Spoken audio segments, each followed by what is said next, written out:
Good day, everybody, and we are delighted you're joining us here. We're here from CDH, which is the Crossdresser Heaven, and from TGH, the Transgender Heaven. I'm Dr. D. Haggerty, and I'm going to be your hostess this evening. And I'm Kimberly Florzak, and I'm going to be the guest. And we want to welcome you to the very first episode of Now You Know Who You Know.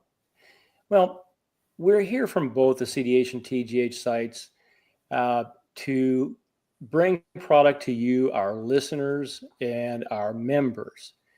We've listened to you. We've done surveys. What is it that you'd like to see, and what would you like us to deliver to you on the websites? Well, we had the opportunity to start with a couple of medical conversations, and I was delighted to be able to start that off. But there's really a much broader appeal to our membership, and we're excited to bring things to you such as socializing, voice, makeup, wig, deportment. We got a lot of products that are coming, but this very first segment that we'd like to bring to you is to introduce some of the people that you've gotten to know on the site, names and things you've seen on the forums, but we want to make them real. And a lot of these people will be your managers and ambassadors, the people that really do work pretty doggone hard for you, our members. And so we're going to lead it off with our first guest, Miss Kimberly. So welcome, Kimberly, and thank you for being here tonight and agreeing to be our first guest. So we'll go ahead and get started. Kimberly, give us a thumbnail or an overview of just who you are as Kimberly Florzak. Okay, well, let me start off by saying thank you, Dr. D, for taking your time out to do this. I know it's a lot of hard work that we both do on the video team here. And it's basically, how can I say this? I was born not the person I was meant to be. From a very young age, I always felt like I was not who I was. Like most of the members here, they always have that feeling deep down inside of them that says, I'm another person. And then we have to figure out how we are going to embrace it. And All basically. Right. Okay. Well, Kimberly, how long have you been here with us at TGH, and what role do you currently serve in? Okay, I've been with both sites from April 21. Currently on TGH, I am the Assistant Managing Ambassador for the media team, which basically I run the media team on the side of TGH. We do all the videos. I help maintain the site. I help manage all the different forums, all the different chat rooms, everything. I make it a safe and inviting place for our members to where if we have a problem in the background, we take care of it. A lot of stuff that we do, none of the members see. We'll go and we do a lot of stuff in the background to make sure it's safe, inviting, non-judgmental. And if you ever have a problem, you can always email one of us and we can take care of it. You put in a lot of hours, Kimmie, and all the work that you do is all behind the scenes, really. Yes, we do a lot behind the scenes. Like I said, there's a lot of stuff that a lot of people don't even see. Even our ambassadors don't see it. There's stuff that only managing ambassadors or assistant managing ambassadors know. A lot of stuff and we go through a lot of things every day. Even with this, there's a lot of things that even the ambassadors don't see. Kimmie, one of your favorite topics, that something that you and I get to talk about a lot, is Keystone. Uh, could you give our audience just kind of what a brief overview of what the Keystone Conference is and what it means to us in the cross-dresser and transgender universes? Okay, the Keystone Conference, like most conferences, it's a gathering of cross-dressers, transgender, and all of the LGBTQ community. It is a safe and inviting atmosphere. No one judges, all are welcome. It doesn't matter who you are, where you're from, what level of the spectrum you're on. It's just a place to be all together, meet people, and get to know different things about the communities. Okay. Now we're going to kind of give folks a little bit of a teaser. So I'm going to ask you to give us a kind of a capsule summary. If you could sum up your thoughts, some of your experiences and your emotions in just one paragraph, how'd you describe it? Okay, your first thoughts of it, if you ever go there for the first time, is, will I fit in there? Is this right for me? Yes, you are going, your very first time, you are going to be nervous. You're going to be anxious. You might even be shy to where you don't talk to many people, or you might hide because you're not sure if you fit in. And over time, it does get better. You will find out that as you're there, you do fit in. It's where you belong. You are part of that community. It doesn't matter if it's one person there or 700 people there. You fit in there as your true self. All right. Well, I'm going to give you an opportunity to expand on some of those emotions and all the things that you experience at Keystone. But we're going to move you more through your lifeline and your experiences of kind of growing and becoming Kimberly. Now, you and I've talked about this. I'm not going to be throwing you any softballs here. Some of the things that we're going to talk about are going to be a little difficult, but we decided that those things were important to share with our viewers and the other folks on the site. So many of us have gone through the same things and walked very similar paths. So again, I appreciate you being willing to open up and share those things with our listeners, because I sure do think that a lot of these things are going to resonate with them. So with that, tell us, where you're from originally, Kimberly. I'm originally from New Jersey. I lived there for 8 years, and then I moved to Las Vegas, Nevada.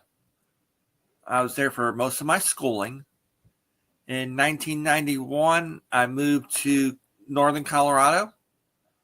Spent from 91 to 96 up there. From 96 to 2024, I lived in west coast of Florida, the Tampa Bay area. And then from there, I moved up to Richmond last year. Okay. What kind of a family did you grow up in? What was your family constellation? I grew up in a Roman Catholic family. Basically, we were the Roman Catholic beliefs. We were also a trucking family. My father was a trucker basically all his life. He did do special police for like your NHRA drag strips and all up in New Jersey. He did a little bit of security guard in Vegas, but mainly it was trucking family. Okay. Every year, What? when I was young, every year for the summer, we'd jump in the truck and go cross country for 3 months. Okay. I'm going to ask you to expand on that in just a second. Okay. Okay. One of the discussions that we see on the sites a lot revolves around, when did you first realize that you were transgendered? And how the heck did you really know that?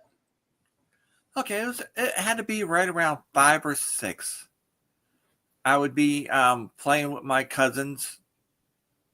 I had both male and female, but I would always go towards playing with the female side because that's who I related more to. I've never related towards the male side. No matter how hard I tried, something always told me, no, that's not who you are. You are on the other side. And it was a struggle for a very, very long time. I would see the girls like, oh, why can't I do that? Why can't I play with those certain toys? Why can't I do this? Why can't I basically be who I am? So that went on. And then going through school, it was very difficult because I was not your typical male that, like, oh, let's go out on the playground and play sports. Or let's go do this. Let's go do that. No, I wanted to be around the girls all the time. So I'd always get picked on and bullied on during my schooling. That went from elementary school all the way through high school.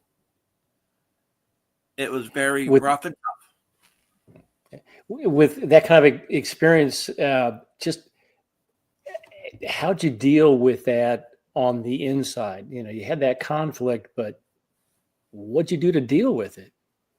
At first, I would just I just bottle it all up, all the emotions, it would just bottle up, and then it would explode. It would be like one day, it would just all pour out, and I couldn't control it. And it poured out in different ways. Some of it was just yelling at people. Some of it was fighting. It all bottled up, and then all of a sudden exploded. And then in my 20s, I decided, okay, I'm going to put myself in a shell. You hear a lot of people say they put themselves in a shell, to where they put a shell around who they are. Like, okay, I can't be this person because it's not who society wants me to be. I have to be who I am supposed to be because of the way I am, who I look like, not who I am. Sorry, words got mixed up. What were some of those childhood experiences growing up that actually led you to put yourself in that shell?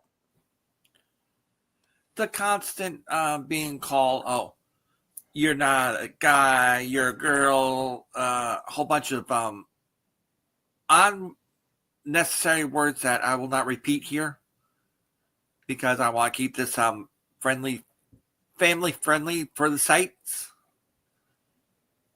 Some of the words that back in the 80s that were addressed towards LGBTQ community, I get that all the time. And it got to the point of where it was either put myself in a shell or fight all the time. And I got tired of always fighting with everybody. So it's like, okay, I'll just put myself in a shell and I will just become a robot. I'll do what you want me to do, not who I want to be. I'll be who you want me to be.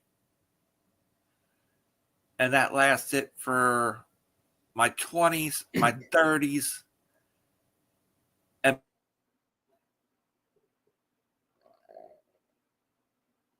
most of my 40s.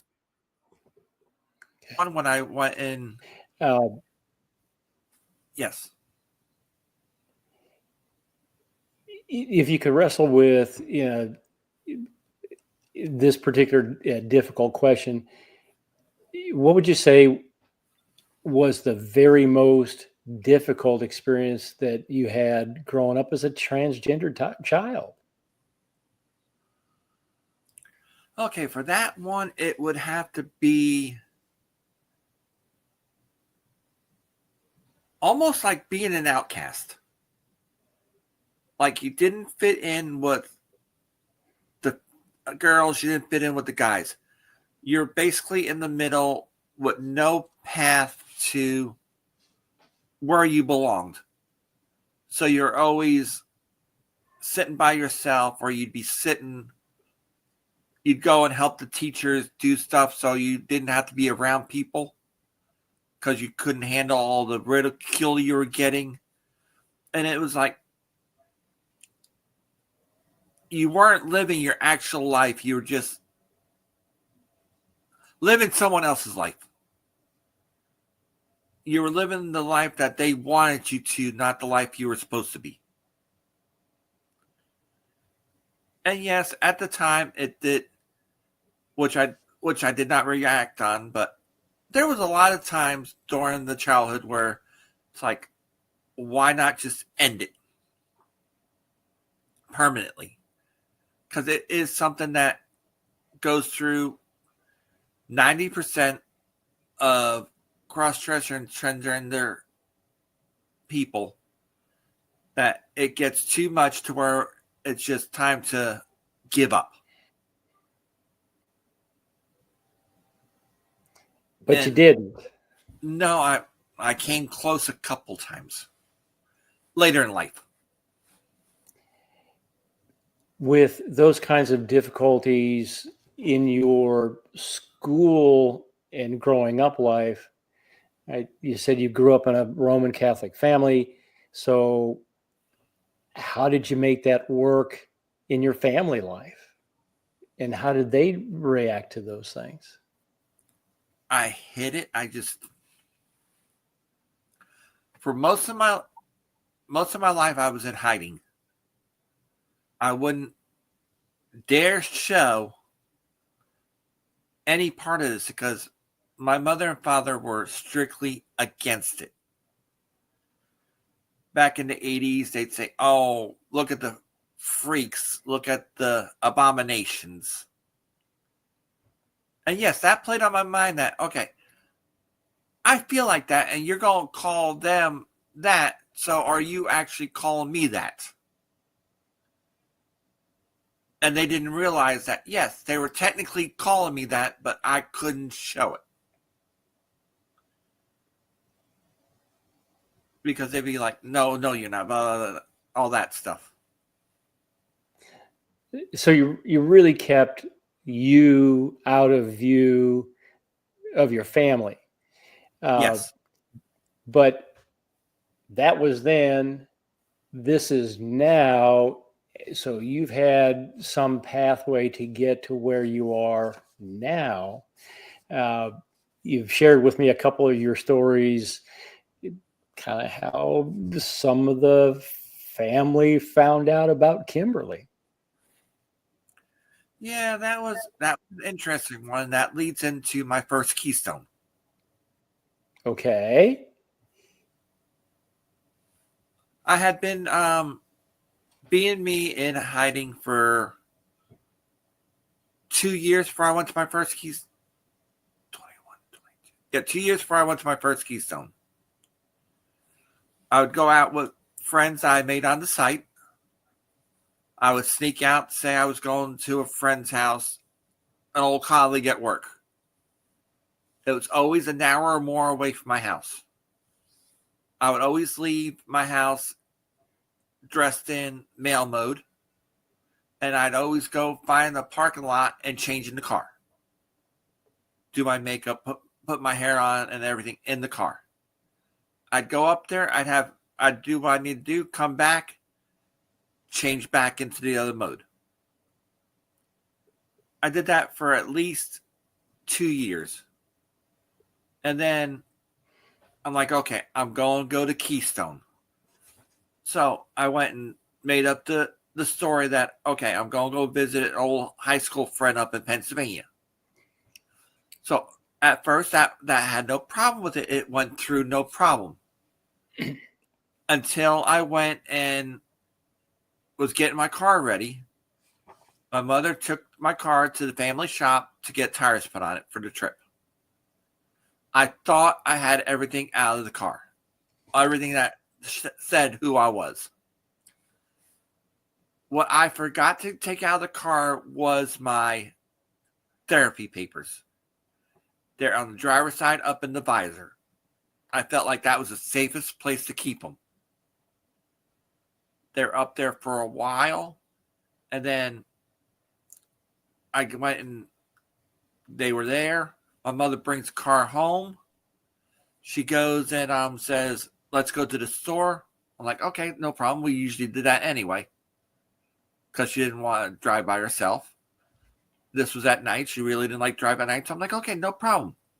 We get in the car. We're going down the road. She looks at me and says, why were there papers in the car that says therapy with the name Kimberly on them?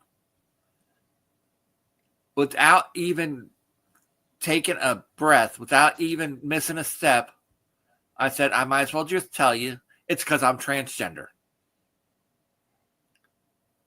Yes, there was shock, and it's like, then we talked it out. She accepts it. At first, she's like, okay. She accepted it, but not really. But then she went and started watching different shows about it, which I thought my mother would never do. She asked me questions, and then she started watching shows about it. Then she got to the point where, okay, I will go and I accept it, but I don't accept it. I was able to start wearing more feminine clothes. Only thing she said is no skirts or dresses and light makeup. She was starting to give me makeup tips, what products to buy, and then it progressively went on. I went up to Keystone first year, had a good time, came back, and it just started more and more becoming the true me at all times. By the time I left for up here in Richmond, I was wearing everything but dresses and skirts. All my clothes were feminine. I was wearing nails with nail polish, makeup, flats. So it was getting to the point where, okay, I can be who I am around my family. So you were able to break out of that shell you talked about with your family too? Yes. Well, at least we didn't have to listen to a story about you living out of the car for months and months. Well, you ultimately moved. I mean, you've had this transition to where you are now. Tell us about the world that you're living in now. And I think you also have a story about how you got the job that you currently have. Okay. I decided on last year on February 29th, Leap Day, to make the official move. And the reason why I chose that day was leaping into a new part of the journey. Because, okay, March 1st, okay, that's another day. But leap year, you're actually leaping into the next chapter. So I chose February 29th. I went and left on February 29th. Got up to Richmond on March 1st. Went and did everything, looked for a job. I got an interview with the current job I have. The day I went there, I was dressed like I was dressed as me. Had a nice pair of slacks on, nice top. My nails were done. I had the wig on. I had makeup on.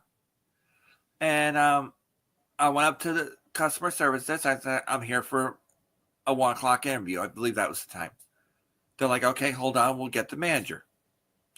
Manager comes down from the office, introduces himself, and without hesitation, I said, hi, I'm Kimberly. Even though my application all had my legal name at the time. I didn't even mention it. I didn't even hesitate. It just came out as that because that's how I wanted it to happen. I did not want everybody to know exactly my old me. I wanted them to know who I was at the time.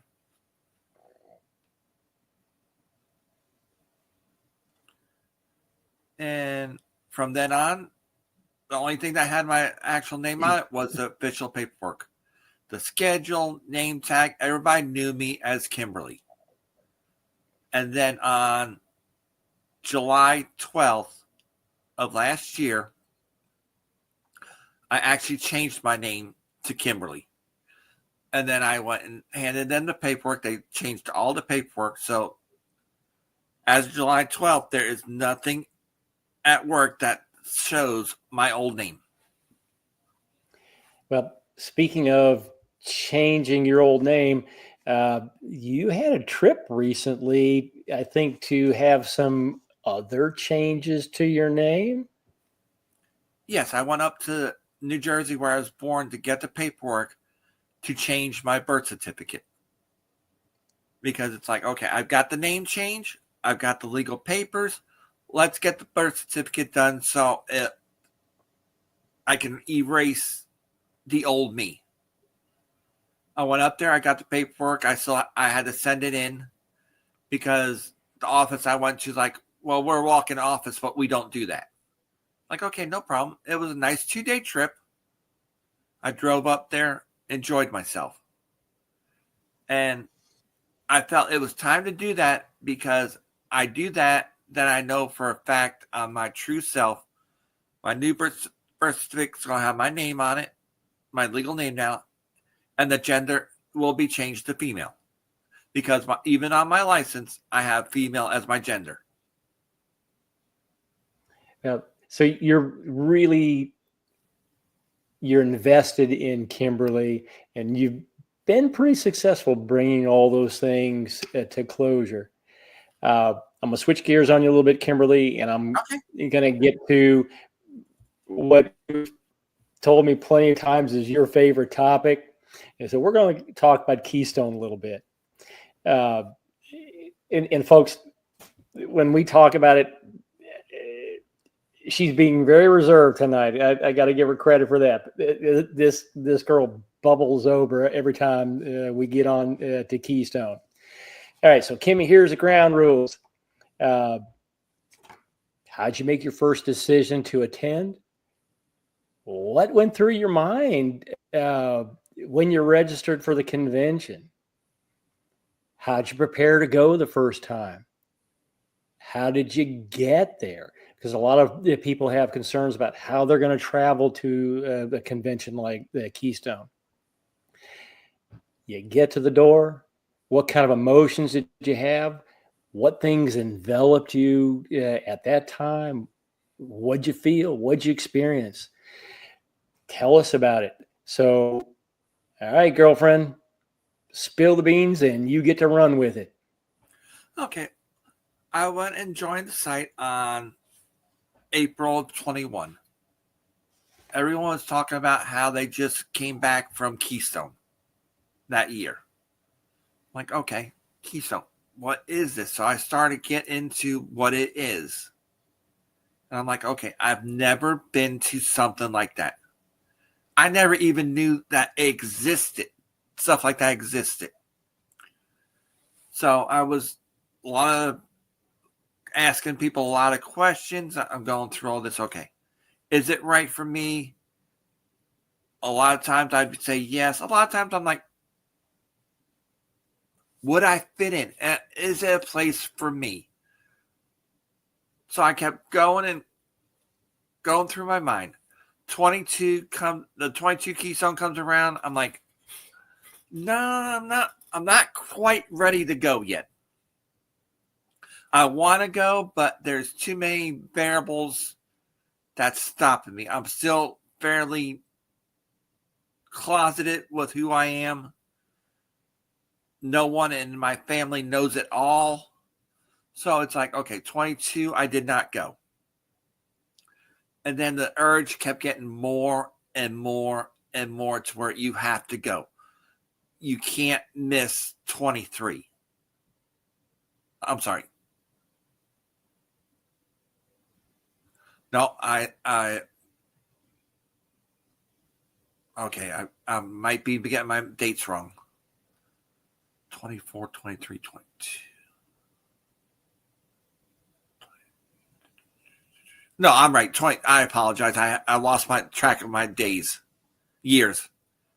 Video scrambling your poor brain. No. I always get that because I keep forgetting that the one that we just had was 25s. So that is my mistake. Welcome to live video. And I'm like, okay, I got to figure out a way to go. Then I'm trying to figure out, okay, how am I going to put this on cards that no one's going to find out that I've done it. So I'm like, okay, prepaid credit cards, perfect thing to do. That way, only I know I have them. I put the money on it. No one knows that it's actually what I'm spending the money on. So I go and I sign up for the conference in January. I make up my name tag, all this, and like, okay. I get my hotel room. It was the first year that was at the Hilton in Harrisburg. And then they had a hotel right next to it, the Crown Plaza. Like, okay, I'm going to stay there for the first year because in case for some odd reason I can't handle the conference, I can go back to my hotel room and not be around it still. So I got up there on Tuesday. I drove from Florida, south of Tampa. I drove up to Harrisburg. It was a 16-hour drive. Okay. Could I have flown? Yes. But then I would have my vehicle or nothing up there. So I made the trip up there. I get up there, I check into my hotel room.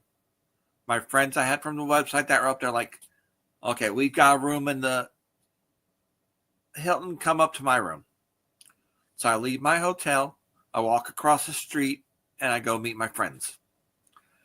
Now, the ones up here at Keystone were the ones that I've never met in person. I've only seen them talk to them on chat. So we meet.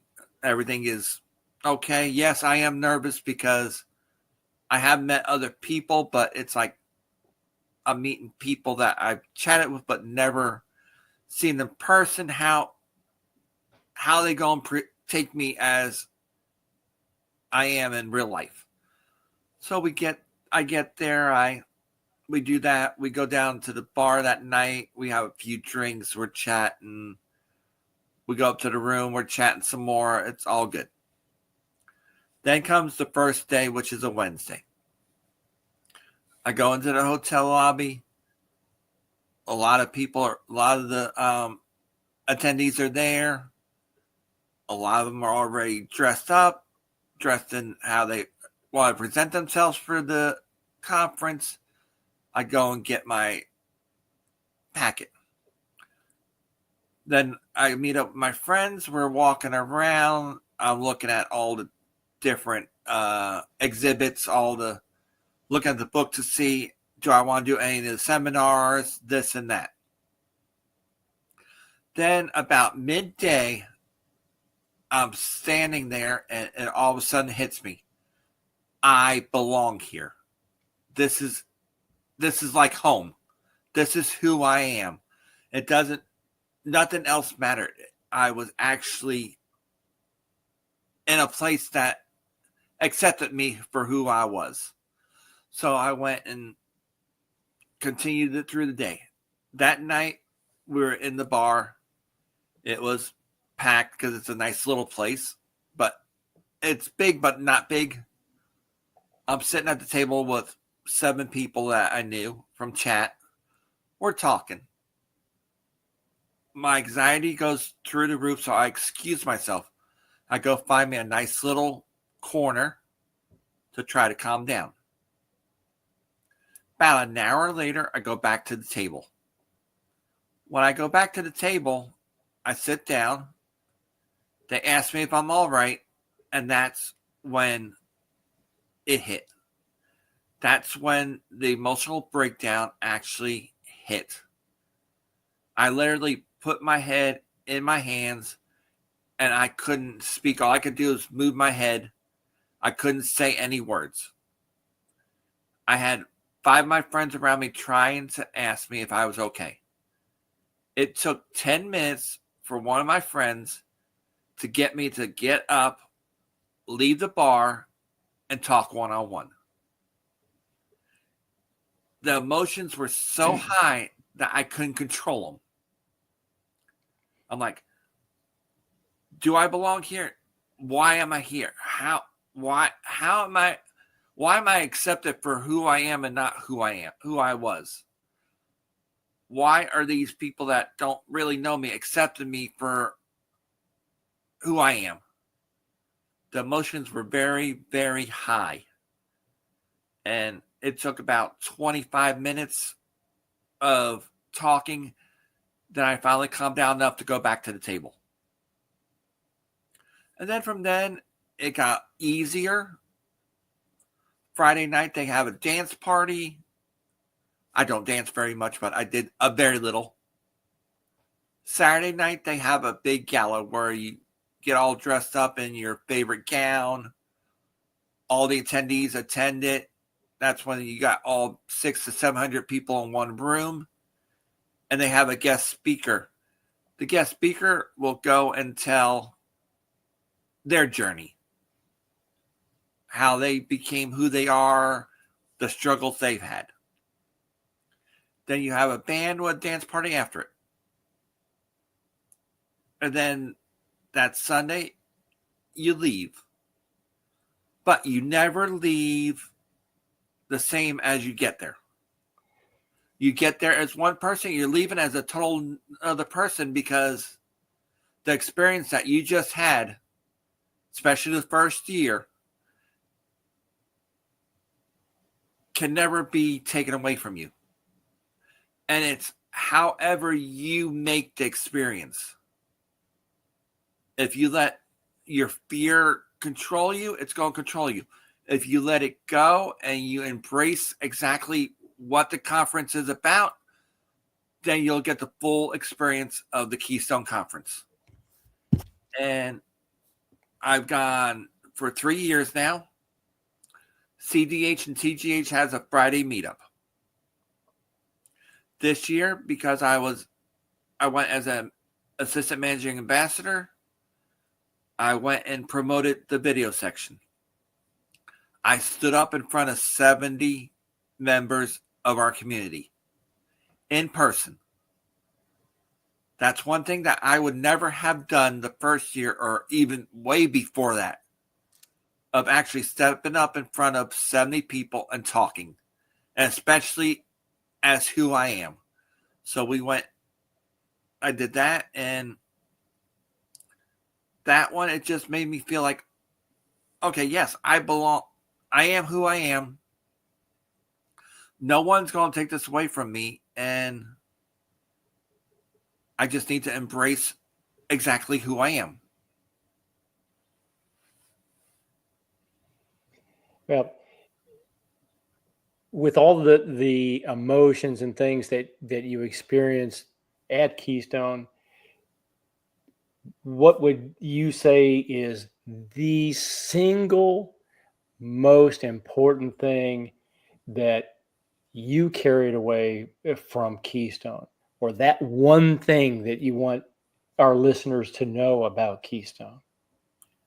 That when you first go there, that you will know that you belong, that this is where you are meant to be. It doesn't matter if you're a cross-dresser or if you're transgender. You go there. Yeah, if you're a cross-dresser, you go there. You might arrive in male mode. You might leave in male mode. But for those 4 or 5 days, you can be your true, authentic self. and no one will care no one cares where you come from, who you are. All they know is that you are who you are at the time, and it doesn't matter anything else. And everyone can care less what your outside of Keystone life is. Well, no, I shouldn't say it. What your male life is if you're a crossdresser. All they care about is you're here, you're part of our community, and we embrace you, we welcome you, and you're basically family. Are you going to do it again? Of course.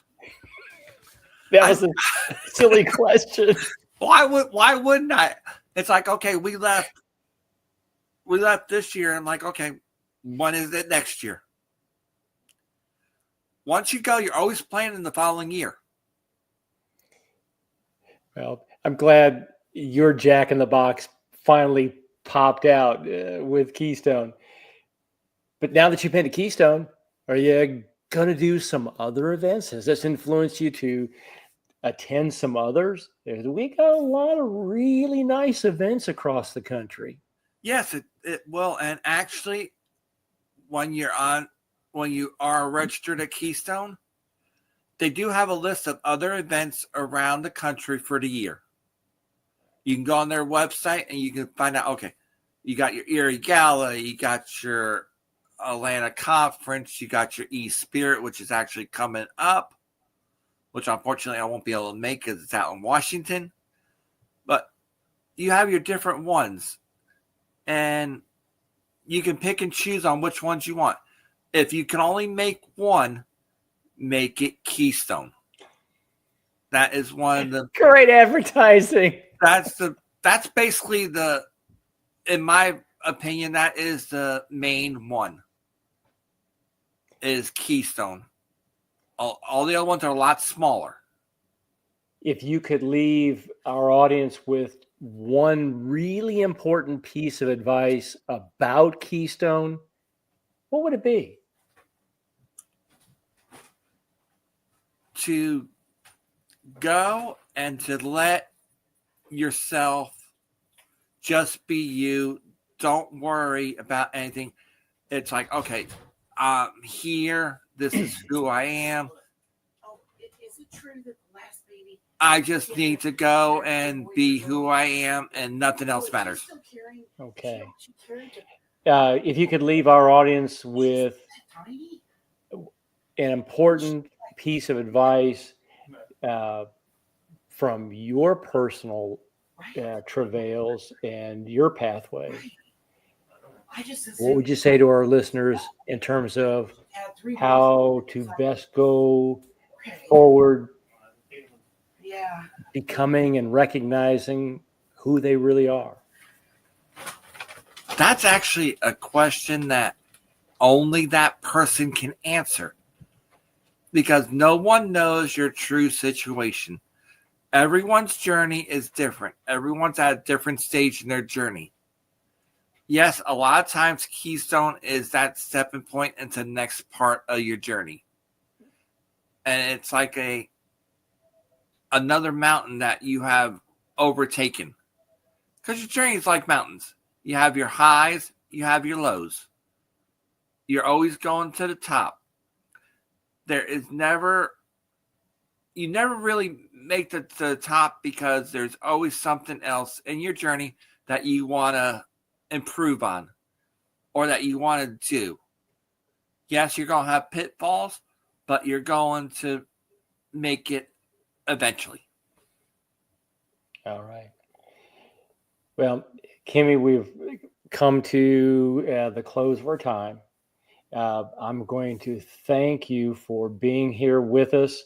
For those of you who are listening, let me just say, this is about the most calm, cool, and collected I've seen this girl in the months that we've been working together. Maybe I need to threaten her with putting her on video again to calm her down. Nah. But we really do appreciate you being here with us. And like I said, now you know who you know, and you've gotten to know one person that is a manager with TGH. Uh, those people really do work really hard for you behind the scenes. And if you get an opportunity, if you ever get a chance to meet Kimberly, run up, throw your arms around her neck, and give her a big hug, and tell her thank you for all the work that she does. Uh, you're really going to enjoy knowing her. We're going to have a great time bringing some of our other members out here for you to meet and hear their stories. Uh, they're excited to do that too, because they want to share their lives and their stories with you. So we got a lot of really exciting things coming for you. And again, I'm Dr. D. Haggerty, and I really appreciate you being here with us tonight. Kimberly, you get the last words. You get to close out. Okay, well, I want to thank you for taking your time to do this. It was a pleasure and an honor to have you do this for me. It's a team effort on part of everything. Yes, I might be just one person in the scheme of it. And yes, we do encourage members to reach out to the media team to come do one of these on your own. If you want to share your experience, share your story, we would love to have you come on to here and share it with the community, because everybody's story, there's always going to be someone like, okay, that's me.